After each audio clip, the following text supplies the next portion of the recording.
नमस्कार। अर्थशास्त्र विभाग में आप सभी का हार्दिक स्वागत है। आज हम पढ़ेंगे कॉन्सेप्ट के अंतर्गत, ये पार्ट फर्स्ट का जो पेपर है उसके अंतर्गत कॉन्सेप्ट ऑफ स्लोप, ढाल की अवधारणा है। उदाहरण के मैंने बताया आपको कि जो आपके फर्स्ट ईयर की जो टॉपिक है, ये टॉपिक ऐसे टॉपिक हैं जो आप पूरी इकोनॉमिक्स का अध्ययन करेंगे, या आप जब सेकंड या थर्ड ईयर में जाएंगे, एमबीए करेंगे, पीएचडी करेंगे, आगे तक पढ़ेंगे, तो वहाँ प्रत्येक कॉन्सेप्ट का विशेष महत्व है समझने के लिए। इकोनॉमिक्स को समझने के लिए प्रत्येक का विशेष महत्व है। उसी संदर्भ में आपने पिछला टॉपिक जो पढ़ा था फलनात्मक संबंध का, बहुत इंपॉर्टेंट था कि एक इक्वेशन को समझने के लिए कि इस इक्वेशन, वो इक्वेशन क्या कहना चाह रहा है हमें, उस इक्वेशन में जो वेरिएबल्स दिए हुए हैं, ठीक है, वो वेरिएबल्स के बीच में आपस में किस प्रकार का संबंध है, ताकि वो इक्वेशन के द्वारा देखते ही हमको मालूम पड़ जाता है। अब यहाँ हम पढ़ेंगे स्लोप, ढाल है क्या नाम की सिंपल भाषा बताता हूँ आपको, बहुत सरल तरीके से समझाने का। ढाल का मतलब स्लोप, जैसे हम सिंपल लिख रखा, ढाल का मतलब ढलान, ढाल, स्लोप, ठीक है। अर्थशास्त्र के अंतर्गत ध्यान रखिए, कुल मूल्य से सीमांत मूल्य का अध्ययन हम करते हैं। यह आगे चल के ध्यान रखिए हम पढ़ेंगे अर्थशास्त्र में गणित का प्रयोग, ठीक है। यानी कि हम मैथमेटिक्स जो है हमारी है, गणित की गणित की जो कॉन्सेप्ट्स हैं, गणित की जो सवाल हैं, वो हम अर्थशास्त्र में उनका अध्ययन करेंगे। यानी अर्थशास्त्र में गणित का प्रयोग, इसका मतलब क्या है?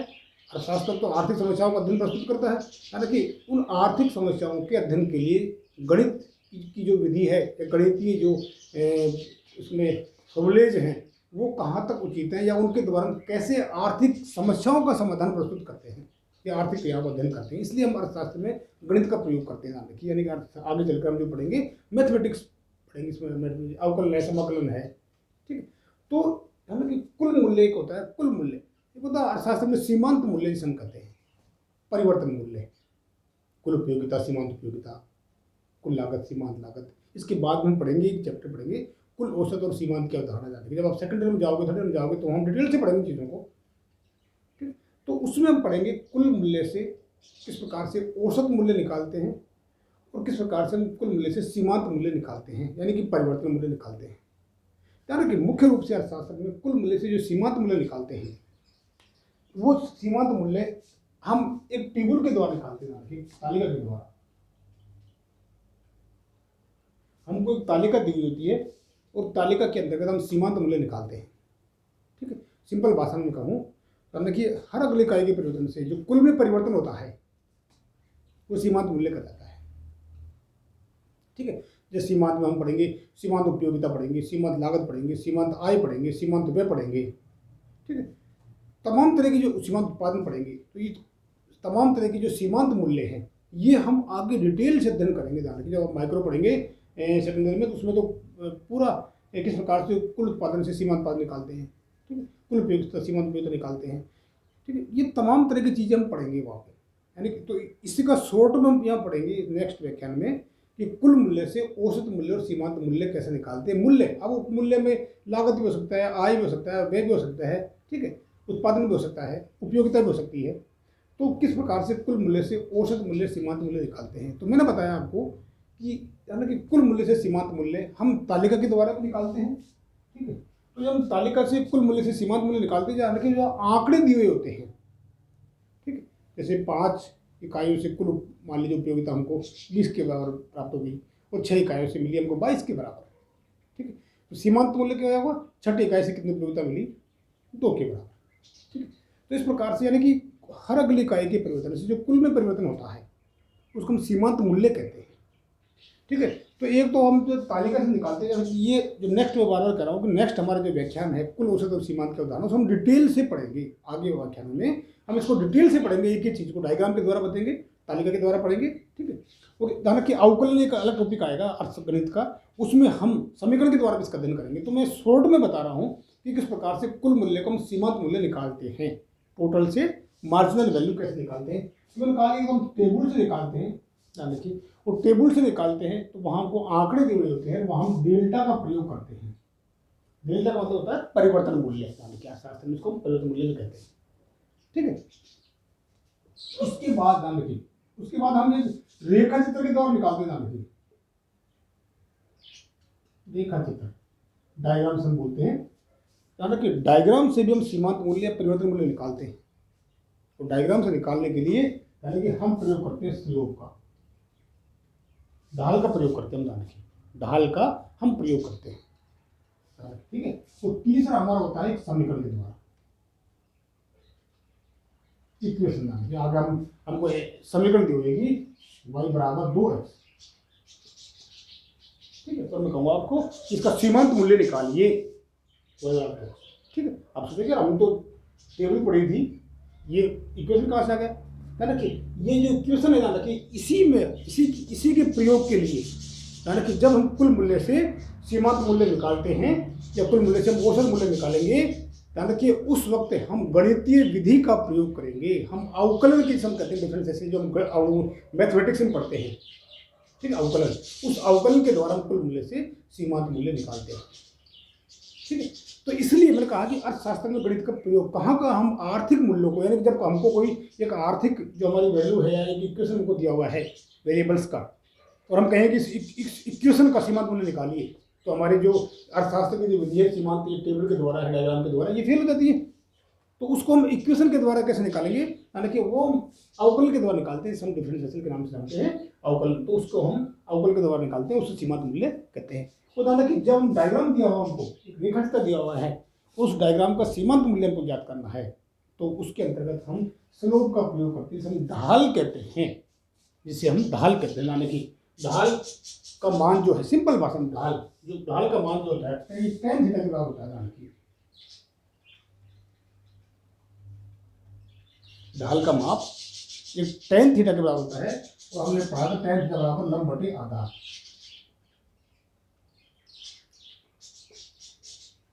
tan थीटा बराबर लंब बटे आधार, यानी कि इस डायग्राम जो हमारे उसकी लंब दूरी बटे क्षैतिज दूरी है, लंब बटे आधार हमने पढ़ा था। आपको ध्यान हो तो हमने 9th-10th में पढ़ा था मैथमेटिक्स के अंतर्गत, जो थीटाज है sine cos tan cosec sec cot, जो हमने पढ़ा था। तो ये इसकी वैल्यू LAL बटे K डबल के A लाल बटे का आपके ध्यान हो तो इनके सबके फॉर्मूले थे। ठीक है, साइन कोस टेन का अपोजिट कर देंगे, कोसेक सेक कोट हो जाएगा। ठीक, खैर, तो हमने यहाँ केवल एक tan थीटा का प्रयोग करेंगे, और tan थीटा का जो मान है वो यानी कि लंब बटे आधार के बराबर होता है, और यही स्लोप कहलाता है अर्थशास्त्र में। ध्यान रखिए, यही ढाल कहलाता है। और ढाल का प्रयोग जो हम इसमें करते हैं, सिंपल सी बात है, इसके नाम से ढाल का प्रयोग कहाँ करेंगे, यानी डायग्राम के अंतर्गत। मैंने बनाया रखा डायग्राम, तो रेखाचित्र के अंतर्गत हम ढाल का प्रयोग करते हैं, मूल्य कुल से सीमांत मूल्य निकालेंगे, लेकिन जब डायग्राम दिया हुआ है तो हम स्लोप के द्वारा निकालते हैं, जिसे हम ढाल कहते हैं। तो ढाल का मान यानी कि tan थीटा के बराबर होता है। जब हमको इक्वेशन दी हुई है और हमको सीमांत मूल्य निकालना है, तो यानी कि हम अवकलन का प्रयोग करते हैं, इसको हम dy/dx के नाम से जानते हैं। अवकलन का प्रयोग जो हम नेक्स्ट आगे पढ़ेंगे, अवकलन के द्वारा यानी कि इक्वेशन के द्वारा हम ज्ञात करते हैं। ठीक है, और जब हमको एक तालिका दी हुई है, टेबल्स जो हम आगे मैंने बताया आपको नेक्स्ट व्याख्यान में हम पढ़ेंगे टेबल्स का भी, जब तालिका के द्वारा हम अध्ययन करेंगे तो उसको हम सीमांत मूल्य निकालते हैं। तो यानी तो हम डेल्टा का प्रयोग करते हैं या स्लोप का प्रयोग करते हैं, और यहाँ मैंने कहा आपको यहाँ इक्वेशन में निकालेंगे, उसको dy/dx के नाम से कैसे dy/dx के साथ आप आगे अध्ययन करेंगे डिटेल से। ठीक है, तो इस प्रकार से हम ज्ञात करते हैं ढाल। तो ये होगा हम सिंपल भाषा में ढाल की जो व्याख्या आपके मैंने कहा कॉन्सेप्ट में आता है, छोटे सवाल आपके आ सकते हैं। और इसके अलावा जो हम आगे पढ़ेंगे जहाँ उस तमाम तरह के इक्वेशंस के अंतर्गत मैंने कहा ढाल भी इंपॉर्टेंट है। आपको ध्यान हो तो मैंने आपको बताया था फलात्मक संबंध के अंतर्गत एग्जाम्पल लिया था हमने रेखिक धनात्मक ढाल का। ठीक है, और एक एग्जाम्पल लिया था अपने रेखिक ऋणात्मक ढाल का। ध्यान रखिए, तो मैंने S बराबर लिखा था, S बराबर 2p। ठीक है, और हमने क्या बताया था कि ये इसके पहले प्लस का निशान आएगा। क्यों? तो इसका जो सप्लाई कर्व है उसका ढाल जो स्लोप है वो धनात्मक होता है। इसका मतलब क्या है कि दोनों वेरिएबल्स जो हैं एक ही दिशा में परिवर्तित होता है।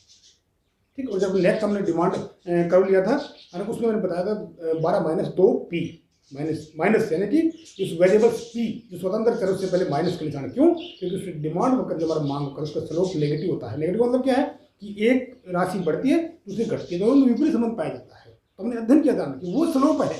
मैंने कहा कि उस वेरिएबल से पहले जो निशान आता है हमारा वो स्लोप कहलाता है, ढाल कहलाता है। खैर, तो ये हमारे जो है ये ढाल का। ढाल जो हमारा है, ध्यान रखिए, स्लोप जो है उसका अध्ययन हम कैसे कैसे करेंगे। सिंपल एक प्रश्न अर्थ, ठीक है, ढाल किसे कहते हैं, ढाल का अर्थ, इसके बाद ढाल का प्रकार, ठीक है, और ढाल का माप, यानी तीन बातें जिनके आधार पर हम ढाल का अध्ययन करेंगे।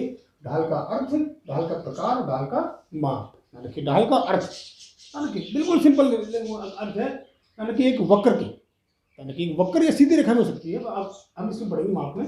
यानी कि एक वक्र के किसी बिंदु पर खींची गई स्पर्श रेखा, यानी कि एक वक्र के किसी बिंदु पर खींची गई स्पर्श रेखा, ठीक है, जैसे सपोज कीजिए ये वक्र रहा है, इसमें स्पर्श रेखा है खींची, और उसके यानी कि उसके एक्स अक्ष के बीच बने कोण को उस वक्र का उस बिंदु पर ढाल कहते हैं। यानी कि ये हमारी जो वक्र है इसमें स्पर्श रेखा डाल देंगे, फिर जब कोण बनेगा नीचे, यानी कि ये हम पढ़ेंगे डिटेल से, माप में बताता हूँ आपको मैं मेजरमेंट में। तो जो ये हमारा जो कोण बनेगा, इस कोण के आधार पर हम ढाल का माप ज्ञात करते हैं, इसमें ढाल का माप और उसे हम ढाल कहते हैं, स्लोप कहते हैं। देखिए, और ढाल का जो माप है, यानी कि ढाल का माप tan थीटा के बराबर होता है। यानी कि ढाल हम ये भी कह सकते हैं कि slope is equal to tan theta, tan theta, यानी कि मैंने लिख दिया ये लो slope, slope is equal to tan theta is equal to लंब बटे आधार, लंब बटे आधार। यानी कि ढाल का माप जो है वो लंब बटे आधार के बराबर होता है। यानी कि किसी भी डायग्राम जो हम ज्ञात करेंगे उसकी लंब दूरी बटे उसकी क्षैतिज दूरी है। इसके बाद है ढाल के प्रकार, यानी कि सिंपल टॉपिक है ना, देखिए ढाल जैसे हम सिंपल भाषा में कहते हैं, ढाल का जो ढाल वही ढाल यहाँ पे है। ढाल कितने प्रकार का होता है, यानी कि तो सिंपल भाषा में है, यानी कि ढाल, इसके आधार पर ढाल चार प्रकार के होते हैं। धनात्मक ढाल, यानी कि बढ़ता हुआ ढाल, एक ऋणात्मक ढाल, एक शून्य ढाल, एक अनंत ढाल, यानी कि चार तरह के ढाल हो गए। धनात्मक ढाल, ऋणात्मक ढाल, ठीक है, शून्य ढाल और अनंत ढाल,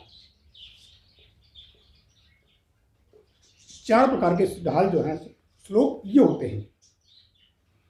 जो आगे हम, यानी कि इनका अध्ययन मैं बार बार कह रहा हूँ, आगे हम जो डायग्राम का अध्ययन करेंगे, डायग्राम बनाएंगे, इस तरह से डायग्राम यानी कर्व बनाएंगे, यानी कि उन डायग्राम्स के अंतर्गत इन ढाल को हम उस डायग्राम को देख के ही बता सकते हैं। यानी कि क्या काम आएगा मैं आपको बताता हूँ शॉर्ट में, कि उस डायग्राम को हमको देख के बता देंगे कि इसका ढाल, इस रेखाचित्र का ढाल धनात्मक है, इस रेखाचित्र का ढाल ऋणात्मक है, ठीक है। तो हम डायग्राम को देख के बता देंगे। और मैंने बताया वो डायग्राम किसे कहते हैं, ध्यान रखिए, एक्स अक्ष और वाई अक्ष, रेखाचित्र किसे कहते हैं कि जो एक्स अक्ष है और वाई अक्ष है, दोनों पर जो वेरिएबल दिया हुआ है, ध्यान रखिए, जो चर राशि दी हुई है, उन दोनों के मध्य जो संबंध होता है, उस संबंध को जब हम रेखाचित्र पर अंकित करते हैं, डायग्राम बनाते हैं उसका, ध्यान रखिए, उसको हम उस डायग्राम को वह डायग्राम कहलाता है। यानी कि जैसे मैंने बताया बचत फलन की हम बचत ज्ञात करेंगे, तो बचत फलन मतलब क्या है, बचत का रेखाचित्र, विनियोग फलन, फल का मतलब क्या होता है, कार्य, डायग्राम, रेखाचित्र, बचत फलन, विनियोग फलन, उपयोगिता फलन, उत्पादन फलन, लागत फलन, ठीक है। तो ये फलन कहलाता है। यानी कि तो वो जो फलन जो डायग्राम है वो कैसे करता है, जो एक्स अक्ष पर और वाई अक्ष पर जो दो वेरिएबल्स दिए हुए हैं, उन दोनों के मध्य संबंध को जब हम उसके आंकड़ों के द्वारा एक रेखाचित्र बनाते हैं, वो रेखाचित्र उस संबंध को फलन कहलाता है, ठीक है। जो आंकड़े को हम ज्ञात करते हैं या उनके मध्य संबंध को उस रेखाचित्र के द्वारा दर्शाया जाता है, ठीक है। तो ध्यान रखिए, उस डायग्राम को मैंने बताया कि वो डायग्राम धनात्मक है, ऋणात्मक है। जैसे अभी हम कहें कि ये डायग्राम धनात्मक है, मतलब क्या है इसका, कि यहाँ एक्स अक्ष और वाई अक्ष, यानी कि दोनों के मध्य विपरीत संबंध पाया जाता है। जब एक राशि बढ़ती है दूसरी घटती है, तो ये हम डायग्राम को देख के बता सकते हैं। ध्यान रखिए, आपको जैसे मैंने कहा रटने की जरूरत नहीं, ध्यान रखिए चीज़ों में, ये हम जो चीज़ें हैं वो डायग्राम को देख के बता सकते हैं। कई बार हम देखते हैं यार डायग्राम धनात्मक है, ऋणात्मक है, कितना परिवर्तन है, ध्यान रखिए, आगे हम डिटेल से पढ़ेंगे, बहुत बहुत इंटरेस्ट आएगा। ध्यान रखिए, मान की लोच पढ़ेंगे ना, बहुत कम आएंगी चीज़ें, मान की लोच पढ़ेंगे कि लोच कम है ज़्यादा है, किस तरह से देखेंगे, उसके बहुत सटीक तरीके बताऊंगा आपको मैं, किस तरह से क्या करते हैं। मैंने कहा कि कोई भी डायग्राम मान रखिए, ये डायग्राम रहा, तो ध्यान रखिए, हमेशा एक चीज़ नोट कर लेना, अब शुरुआत है कि जब डायग्राम बनाओ तो हम डायग्राम में जो एक्स अक्ष और वाई अक्ष बनाते हैं, वो ध्यान रखिए, हमेशा ध्यान रखिए, बहुत छोटी चीज़ है, कभी भी जो एक्स अक्ष और वाई अक्ष है उस डायग्राम के अंदर नहीं रहने चाहिए। वो एग्जाम्पल जैसे मान लीजिए, उसको मैं यहीं खत्म कर देता हूँ, तो ये करके एक्स और ये वाई, यानी कि ये गलत है, क्योंकि डायग्राम जो बनाते हैं वो एक्स अक्ष और वाई अक्ष पर जो हमारा पैमाना माप कर एक तरह से बनाते हैं, इसलिए हमेशा डायग्राम जो हमारी लाइन होती है ओ एक्स एक्स की, ओ वाई एक्स की, उस लाइन के बीच में होना चाहिए। बहुत छोटी बात है जानते, लेकिन बहुत इंपॉर्टेंट है। डायग्राम में ये गलत है, मैंने कहा हम इसको जो डायग्राम है ना ये बीच में आना चाहिए। ये लो, कभी भी डायग्राम अंदर जो रेखा वो बन रहा है करो, वो कभी भी ओ एक्स और ओ एक्स से बाहर नहीं जाना चाहिए। इधर इसका आगे नहीं निकलना चाहिए, इसके ऊपर नहीं निकलना चाहिए। खैर, तो ये हमारा डायग्राम है मान लीजिए, तो ये वैसे मान कर दी इसका स्लोप मैं देखते बता सकता हूँ कि नेगेटिव है ध्यान रखिए, ठीक है। लेकिन मैंने कहा आपको कि जब रेखा चित्र दे रखी है, डायग्राम दे रखा है, तो हम कैसे बताएं कि नेगेटिव स्लोप है। तो आप देखिए, मैंने कहा दो जो मैंने ये ठीक है, ये मैंने क्यों खींचा, इसलिए खींचा है यहाँ एक्स कोई वैल्यू दी हुई है, एक चर यहाँ दिया हुआ है, एक चर यहाँ दिया हुआ है, देखिए ठीक है। यहाँ मान लीजिए सपोज की कीमत दे रखी है या नाम दे रखी है, ठीक है। लो ठीक है, उल्टा संबंध कैसे हो गया, मैंने कहा कि इसका मैं लिख दिया P, ठीक है, और इसका लिख देंगे D का D, इसका मैंने कर दिया P1, तो इसका क्या होगा P1 हो गया। सेम इसका P कैसे होगा P, D का D।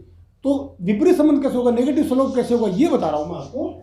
इसकी वैल्यू क्या है, घट गई तो इसकी क्या हो गई, बढ़ गई, इसकी घट गई तो इसकी बढ़ गई, दोनों में विपरीत संबंध है जाने की, इसलिए हम क्या कहेंगे इसका स्लोप नेगेटिव होता है, ठीक है। एक आपको हमने फलाना पढ़ा, ये सीधी रेखा भी हो सकती है कोई डायग्राम की, ठीक है, इसी तरह धनात्मक का है, ठीक है, सीधी रेखा भी हो सकती है,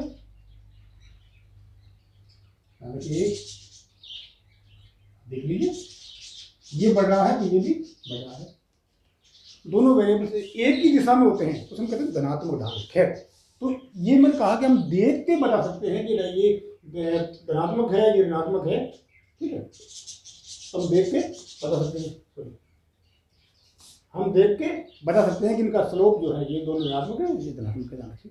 तो ये जो धनात्मक ऋणात्मक है, ये क्या है, ये स्लोप कहलाता है, ढाल कहलाता है। इसी का हम अध्ययन कर रहे हैं कि आगे हम देखते ही बताते हैं कि इसका ढाल धनात्मक है, ठीक है, और ये कौन कौन सी राशियों के मध्य क्या संबंध को दर्शाता है। ये बहुत इंपॉर्टेंट, बहुत छोटी चीज़ें हैं, ये बहुत इंपॉर्टेंट चीज़ें हैं, बहुत काम की चीज़ें अर्थशास्त्र की पॉइंट ऑफ व्यू से, ठीक है। तो ये हमारा ढाल आ गया। मैंने कहा 4 प्रकार के दान के ढाल होते हैं। दान के ढाल को हम कोण के आधार पर भी ज्ञात कर सकते हैं। कोण मैंने यहाँ ये लिखवाया था, यानी कि वक्र के किसी बिंदु पर खींची गई स्पर्श रेखा और उसके एक्स अक्ष के बीच बने कोण को उस वक्र का उस बिंदु पर ढाल कहते हैं। कोण को बनाने के, कोण को, ये कोण बन रहा है, इसलिए मैंने कहा कि हम कोण के आधार पर बनाने के, ठीक है, कोण के आधार पर भी हम ढाल का अनुमान लगा सकते हैं। कोण का आधार क्यों, यानी कि जब कोण 0 से अधिक जब कोण 0 से अधिक हो, ठीक है, और यानी कि 90 डिग्री से कम हो, जब कोण 0 से अधिक हो और 90 डिग्री से कम हो, तो उसे हम कहेंगे धनात्मक ढाल। ये फॉर एग्जाम्पल ये रहा, यहाँ पर यानी कि कोण जो हमारा ये है कि 0 से अधिक है और 90 से कम है, यानी कि जब कोण 0 डिग्री से अधिक और 90 डिग्री से कम हो तो हम कहेंगे धनात्मक ढाल। फॉर एग्जाम्पल ये रहा, जब कोण 90 डिग्री से अधिक और 180 से कम हो, जब कोण 90 डिग्री से अधिक और 180 से कम हो तो हम कहेंगे उसको ऋणात्मक ढाल। ये हमारा रहा, ये कोण रहा इधर, और जब कोण जब कोण 180 डिग्री का हो, यानी 180 डिग्री किसे कहते हैं, प्लेन, बिल्कुल सीधी रेखा। हम सिंपल भी कहते हैं कि एक जो प्लेन है, फर्श हमको दी हुई है, तो हम क्या कहेंगे स्लोप कितना है, मैंने 0 डाला है, प्लेन है तो ढाल कितना है, 0 है, ठीक है। और जब इस तरह का है धनात्मक है, उल्टा ऋणात्मक है। तो जानो कि सिंपल जो हम सोचते हैं वही, मैंने कहा आपको अर्थशास्त्र के सारे जो टॉपिक है, सारे जो कॉन्सेप्ट हैं वो वही है जो हम रोज डेली उनको काम लेते हैं। यहाँ थोड़ी सी इसको सैद्धांतिक रूप से दिया हुआ है, ठीक है। खैर, जब कोण दाने के कहा 180 डिग्री का हो, 180 डिग्री, तो हम उसको कहेंगे शून्य ढाल। और यानी कि जब कोण 90 डिग्री का हो, यानी सीधी खड़ी रेखा, ठीक है, जैसे कोई हमारे पास ये बोर्ड लगा हुआ है बिल्कुल सीधा, यहाँ से मैं कोई यानी कि चौकट पड़ा कुछ पैर डालूँ, सीधा नीचे आके रेखा इसकी पैर डाल, यानी कि एकदम खड़ा ढाल, अनंत ढाल से हम कहते हैं। 90 डिग्री कोण में एकदम अनंत ढाल, सीधी खड़ी रेखा, ठीक है, तो हम कहेंगे अनंत ढाल। तो यानी कि यही ढाल के प्रकार है, 4 प्रकार के ढाल हैं, ठीक है। कोण के आधार पर इसको मापने से ज्ञात कर सकते हैं, ठीक। इसके बाद में है ढाल का माप, मेजरमेंट, यानी कि ढाल का माप जो होता है मिलता है आपको tan थीटा के बराबर होता है। ढाल का जो माप है वो tan थीटा के बराबर होता है, tan थीटा बराबर लंब बटे आधार के बराबर होता है। ठीक है, इसके बाद आने की सबसे इंपॉर्टेंट चीज़ है, यानी कि हम ढाल ज्ञात करेंगे। मैंने कहा ढाल किसका ज्ञात करते हैं, हम डायग्राम का ज्ञात करते हैं। तो डायग्राम हमने फलनात्मक संबंध में पढ़ा कि डायग्राम एक सीधी रेखा भी हो सकता है, डायग्राम एक वक्र के रूप में भी हो सकता है। यानी कि नोट इंपॉर्टेंट चीज़ है कि यानी कि एक सीधी रेखा का ढाल, ठीक है, यानी कि एक सीधी रेखा का ढाल या उस पर स्थित किसी बिंदु का ढाल बराबर होता है। यानी कि फॉर एग्जाम्पल ये हमारी सीधी रेखा है, धनात्मक ऋणात्मक वो बात की बात बना रखिए, ये माइनस में है, ये प्लस में, ठीक है, माइनस प्लस का हाँ, एक ये भी सीधी रेखा है, ये भी सीधी रेखा है। इस पर ये रेखा का नाम देता हूँ ए बी, ठीक, और यहाँ पी और क्यू दे रखा है, यहाँ भी ए और बी, यहाँ पी और क्यू दे रखा है। हाँ ठीक है, यानी कि आपके सामने दो डायग्राम दे रखे हैं, मैंने दो डायग्राम बनाए। पहले हम रेखा की बात कर लेते हैं, सीधे रेखा की बात कर लेते हैं। यानी कि आपके सामने दो डायग्राम है, एक ये रहा, एक ये रहा। तो मैंने भी बताया आपको कि एक सीधी रेखा का ढाल या उस पर स्थित किसी बिंदु का ढाल बराबर होता है। तो मैंने कहा, ध्यान रखिए, मैं आपसे कहूँ कि ये ए बी रेखा है, ठीक है, इस ए बी रेखा का ढाल होगा, ए बी रेखा का ढाल होगा यानी कि बराबर, चाहे मैं आपसे कहूँ बिंदु पी का ढाल कितना है, तो वही ढाल होगा जो ए बी रेखा का होगा। मैंने आपसे कहूँ क्यू बिंदु का ढाल कितना है, वही होगा जो इस रेखा का ढाल होगा। यानी कि एक सीधी रेखा का ढाल या उस पर स्थित किसी बिंदु का ढाल बराबर होता है, ठीक है। तो ये बात क्लियर होगी दोनों में।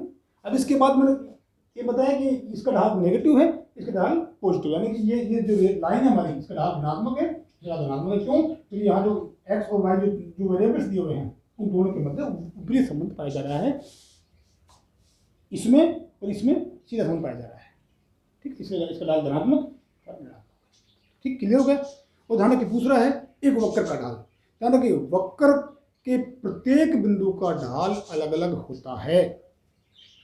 एक जो कर्व है, ध्यान रखिए, उसके प्रत्येक बिंदु पर जो ढाल होगा वो अलग अलग होगा, ठीक है। इसलिए हम कैसे ज्ञात करते हैं, ध्यान रखिए सीधी रेखा का ढाल ज्ञात करने के लिए हम सीधी रेखा का ढाल आसानी से ज्ञात कर लेंगे, उस पूरी रेखा का ढाल या उस पर स्थित कोई बिंदु का ढाल ज्ञात कर लेंगे। लेकिन मैंने कहा एक वक्र का ढाल, जो वक्र है उसके प्रत्येक बिंदु पर ढाल अलग अलग होता है।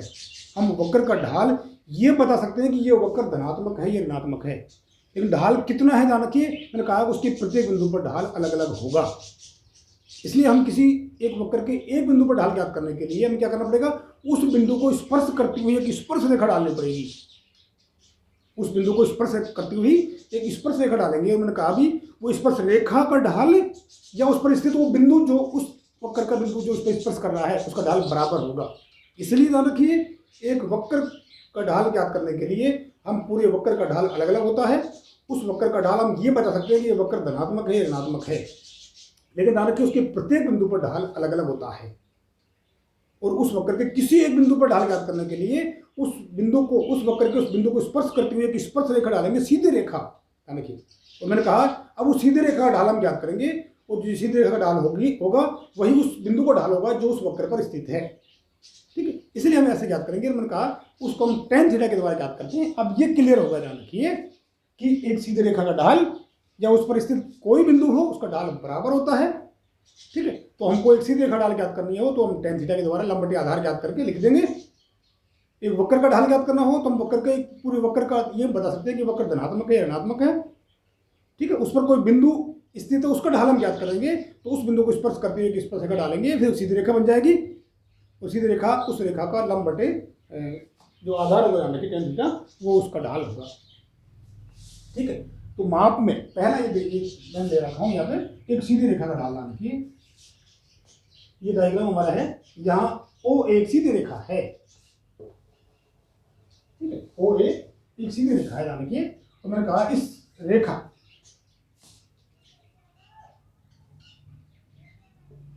O और इस रेखा पर यहाँ एक बिंदु स्थित है, वही E,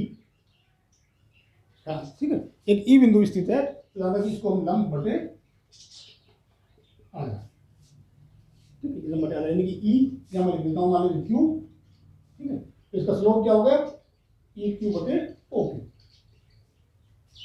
ठीक है। यहाँ डायग्राम दे रखा है, मैंने इसमें प्लस धनात्मक क्यों है, क्योंकि धनात्मक है, कोण 0 सेंस के अधिक और 90 डिग्री से कम है, और ये इसका ये लंब हो गया, ठीक है, और ये आधार हो गया BC अपॉन OC, ये इसका ढाल होगा, ध्यान रखिए। और अब यहाँ इसका ढाल क्या करेंगे, ये लंब बटे आधार, लंब बटे आधार, ठीक। तो ये सबका ढाल रेखा पर कोई बिंदु हो उसका ढाल बराबर ये हमारा ढाल है। तो इसके बाद एक वक्र का ढाल, कि एक कर्व हमारे पास, ये वक्र, मैंने एक वक्र निकाल रखा है, ये एक वक्र, ये इसका ढाल नेगेटिव है, इसका ढाल पॉजिटिव है, ठीक है। ये जो वक्र है DD वक्र है, यहाँ ए बिंदु दिखा रखा मैंने, ध्यान रखिए, मैंने कहा ये DD वक्र है, सपोज कीजिए, ठीक है। तो इसका ढाल तो नेगेटिव है, लेकिन मैंने कहा कि इस पर मान लीजिए कोई ये बिंदु है, ये इस पर पूरे वक्र का ढाल तो नेगेटिव है, लेकिन कितना ढाल होगा जाने कि इस पर, तो इसके लिए मैंने कहा पूरे वक्र का के अलग अलग बिंदुओं का ढाल अलग अलग होता है। तो यहाँ कोई बिंदु ले लीजिए, मान लीजिए, ठीक है, ए बिंदु ले लीजिए, ले लिया, ठीक है। इस ए बिंदु को स्पर्श करके हम एक स्पर्श का डाल देंगे, ये जो नीचे काटे इसको, ठीक है। ये कोण 90 से अधिक हो गया, इसलिए ढाल नेगेटिव हो गया, ये लंब हो गया, ये आधार हो गया, ठीक है, AE अपॉन EC, ठीक। और ये इसी तरह से हम इसका निकाल लेंगे, ये धनात्मक ढाल होगा, ठीक। यानी कि वक्र का ढाल ज्ञात करने के लिए हम उस बिंदु को स्पर्श करते हुए स्पर्श का डालेंगे, और फिर उसका लंब बटे आधार हम ज्ञात कर लेंगे, यानी कि उसका tan थीटा ज्ञात करेंगे, उसका ढाल कहलाएगा। इस प्रकार से हम ढाल का अर्थ, ढाल का प्रकार और ढाल का माप आसानी से हम ज्ञात कर सकते हैं। इस तरह से ये चीज़ें हैं, ठीक है, थैंक यू।